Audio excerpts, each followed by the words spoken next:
nazali bourgmestre ya commune ya Ngiringiri. Nazali kobeta mbela oyo mai ya fleuve elongwe na li nango ekoti na katikati ya batu. Azali komona pasi mingi. Kobanda na Maluku, na Ntsele, na Masina, na Limete, na Gombe, na Mongafula.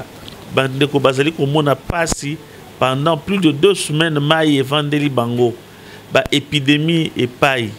Ba makambo na makambo epai. Yango wana tozali kosenga na ba oyo nyonso ya motema malamu, oyo koki komema savon, okoki komema fufu, okoki komema bilamba, okoki komema mbongo pona ku aider baninga na biso. Kaka biso tozali awa te me na bandeko na biso nyonso ope bazali na ba moyen na mikili ya poto soki bokoki pe kosunga mabota na biso o bazali komona pasi. To sunga pe gouvernement ya solo gouvernement azali kosala kasi tokoki kaka kotikela yete biso pe tozali bandeko to sunga pe bandeko na biso. Yango wana pona oyo nyonso akoki kozala na lisungi tokoki kopesa bino adresse eza se moko.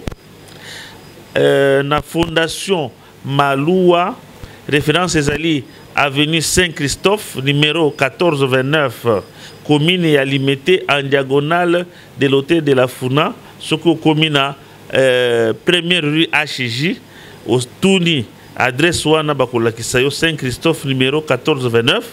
Poete okende kuna okukuta organisation ezali wana poete bayamba biloko wana bakende ko assister bandeko na biso na mikolo oyo pasi ezali na bango eyeli bango na lolengo wana tokoki kotika bango te.